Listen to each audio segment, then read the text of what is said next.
Baku hosts a UN-led regional conference which has brought together leaders from the countries of Central Asia and Azerbaijan. SPECA, a UN program, was created in 1998 as a platform of economic dialogue and cooperation. The leaders of the SPECA states have never met in this format before. This is the first time. Recent data shows strong economic growth in the region, and this summit no doubt reflects a collective will to join forces to boost the economies even further.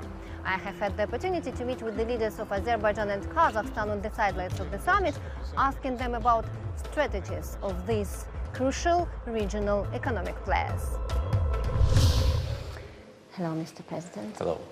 Azerbaijan and countries of the Central Asia region experienced significant economic growth in 2023, according to estimates from the European Bank for Reconstruction and Development. This strong growth is attributed to a high level of migration and remittances originating from Russia, which is under sanctions. Additionally, there has been an increase in regional exports and imports, including business with China. The outlook for 2024 shows the same positive trend. What does this growth mean for your country? As far as Azerbaijan is concerned, our economic development and growth mainly is generated by our reforms rather than those factors which you mentioned. We managed to reduce the level of people who lived in poverty during the last 20 years from almost 50% to 5.5%. We also worked actively in order to reduce the level of foreign debt, and now it is below 10% of our GDP. So the target for the next year is 7% of GDP. So this actually demonstrates the sustainability of Azerbaijan's economy. Kazakhstan is contributing to this economic growth of Central Asia. The economic growth of my country is expected to be 5% this year. I think that it's a very good result of our joint efforts, but at the same time, we are not complacent. And I urge my government to be more ambitious, to look for additional resources of economic growth, because I put a task that in 2029, the economic potential and the economic size of my country should be doubled. It means that we need 6 or 7% of economic growth in the very nearest future. What are your future areas of development and investments? Development and attracting investments from abroad are top priorities for Kazakhstan. We are very happy that the international ranking of Kazakhstan has been upgraded by the international institutions. Kazakhstan is #1 in this part of the world, or even beyond, in terms of attracting foreign investments per capita. Energy sector is extremely important, but at the same time, we pin our hopes on developing critical materials. And in this respect, we are very much hopeful about our future cooperation with the European Union. We committed ourselves to be good partners in this very sensitive and strategically important area. It's also one of our priorities. We need international cooperation. We need more investment in this area. And I believe that in this particular area, Kazakhstan and the European Union will become good partners and will be very much successful. As far as the governmental policy is concerned, our state investment program mainly will be directed to the liberated areas of Karabakh.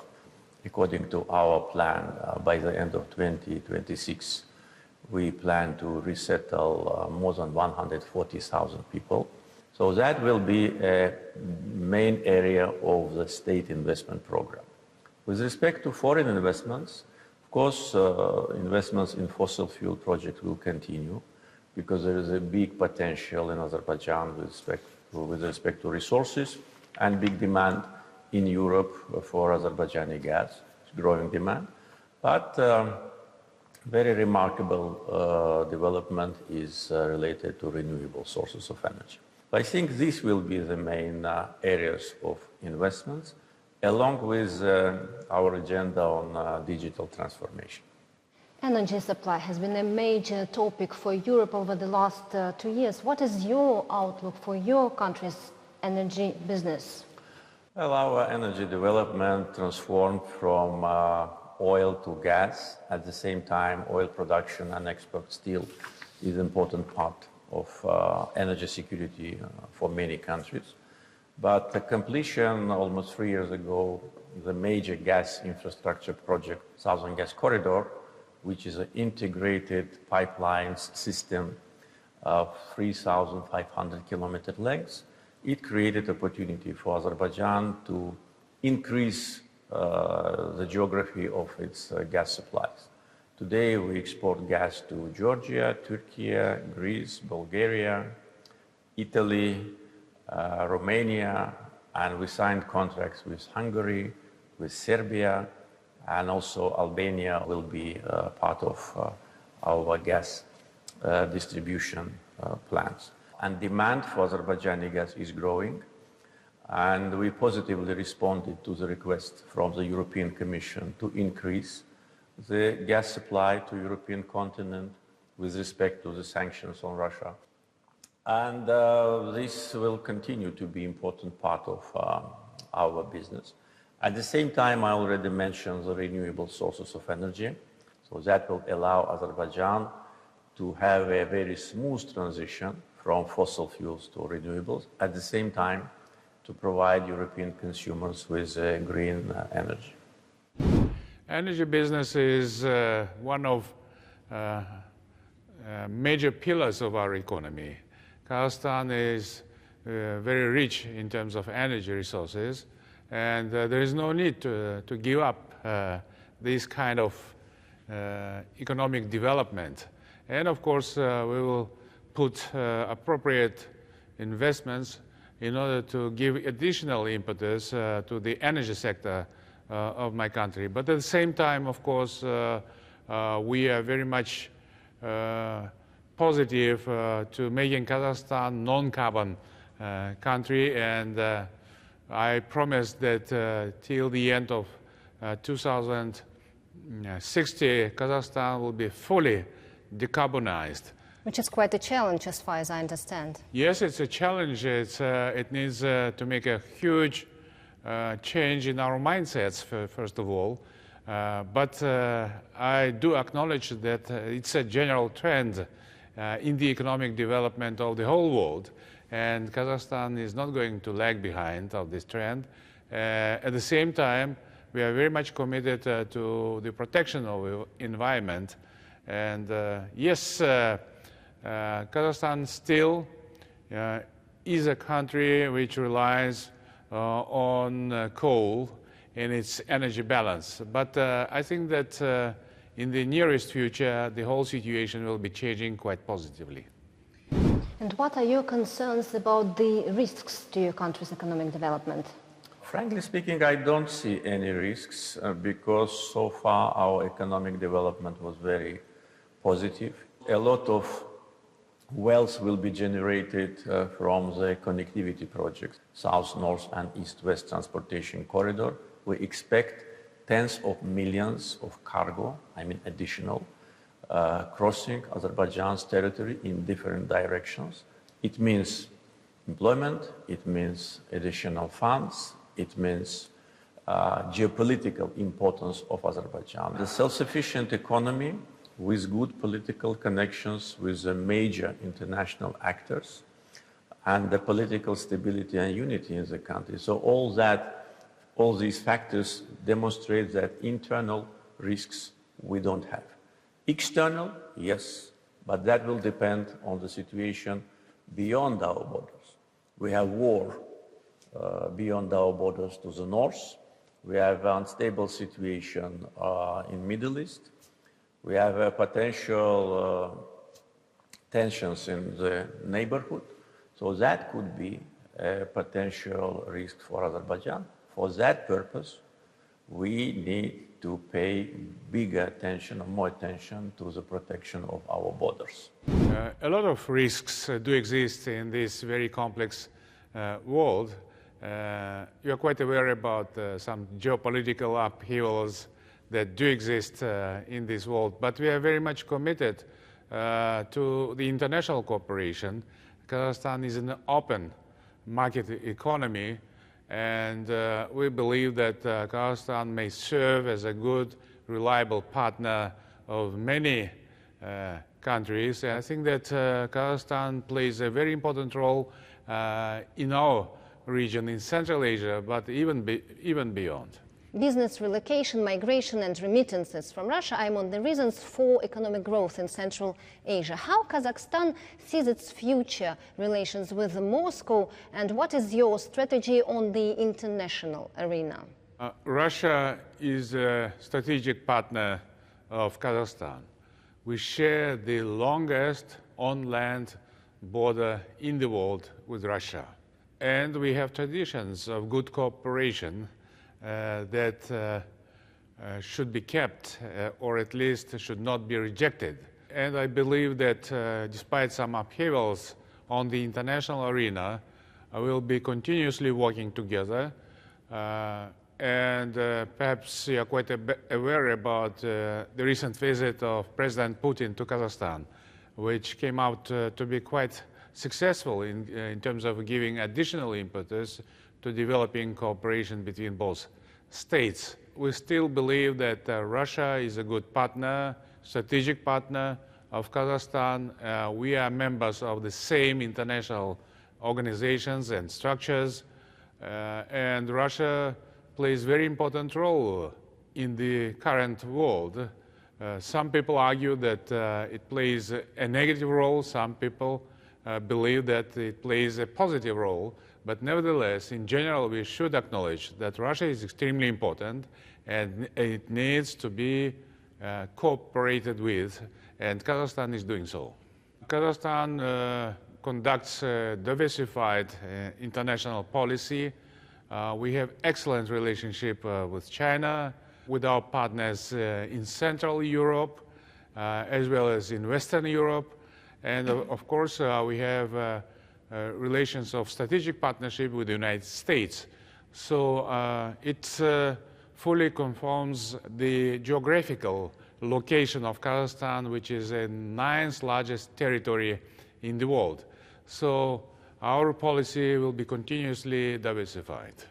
In an interview with Euronews back this summer, you said that you hoped that peace between Armenia and Azerbaijan can be achieved by the end of the year. Do you still maintain this position that peace can be achieved, especially after tens of thousands had to leave their homes? And what is next for the dynamics of this region? Well, yes, I was optimistic about the timetable because we exchanged several times with Armenia the comments on the original draft peace treaty, which Azerbaijan elaborated itself. And after that, there have been 6 times of exchange of comments between 2 countries. And when I was talking about that last time to Euronews, I hope that Armenia will not prolong the process of evaluation of our comments. We submitted the last comments to them on 11th September and received a response from them only 2 days ago. So almost 2 months and a half, they were evaluating the draft, which consists of several pages. What does that mean? That means that they want artificially to delay the process. Now, we are talking in the end of November, and of course the hopes for achieving peace and signing peace treaty by the end of the year are not very optimistic. But I think that the timetable is not so important. Important is the agenda of both countries. We will evaluate their latest proposals and will comment on that. In the meantime, we are maintaining the contacts on the working level between different officials and through different channels. And I think there's no alternative for peace. If peace agreement is not signed, that will be very bad for the whole region. We want the region of Southern Caucasus to get rid of any risks And of course, we want Armenia today and in the future never put under question our territorial integrity and abandon completely any territorial claims to Azerbaijan. So what are the conditions for peace to be achieved? We elaborated 5 basic principles for which should be the basis for peace agreement. Mutual recognition of each other's territorial integrity, non-use of force, no territorial claims to each other, opening of the communications between both countries, and normalization of relations. All of those have been based on international law. During the 3 years, almost 3 years of negotiation process, Armenia always wanted to incorporate into peace agreement provision with respect to Armenian minority in Karabakh. Our position was that this is our internal business. And if they want to reflect the issue of Armenian minority in Azerbaijan, then let us reflect the issue of Azerbaijani minority in Armenia, which was expelled 30 years ago. So our position was that it must be reciprocal.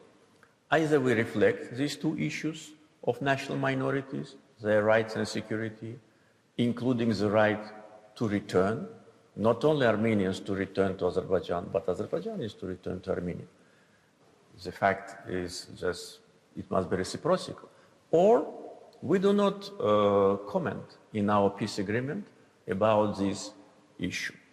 So until now, we did not get from Armenia any clear understanding on that. If Armenia agrees to have either the same language for both national minorities or not to reflect it at all, then the peace is reachable. Because this was the main obstacle for Armenia when they were negotiating with us. So we will see how it goes, and frankly speaking, I don't see now, from logical point of view, I don't see any serious obstacle to sign a peace agreement. And what about those people who left their homes? Those people who left their homes, first of all, that was their own decision. Our public communications with Karabakh Armenians and also what we did after demonstrated that we wanted them to stay.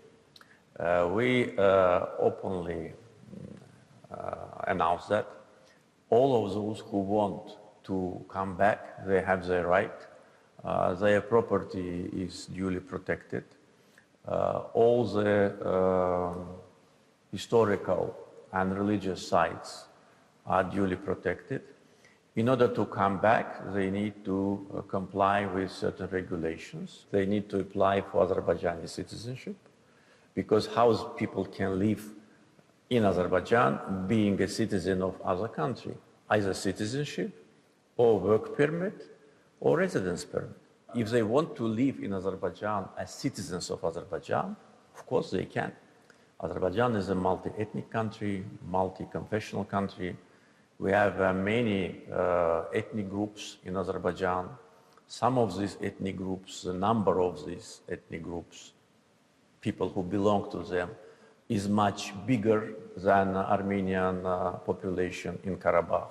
And all of them live in peace, they enjoy all the rights and security. And in our proposal to Karabakh Armenians, which was, by the way, published, we also covered their rights for their language, for education, religion, municipal rights. They can elect their representatives through municipal elections and continue to live there. The decision to leave was their own decision, and according to information which we now have access to, that was a deliberate act of former so-called leaders of so-called Nagorno-Karabakh Republic. But again, coming back to the question, they can come back. Today, we have Armenians and Azerbaijanis living side by side in Russia, living side by side in Ukraine, and even in the same villages in Georgia. And why they cannot live in Azerbaijan or in Armenia? I think they can.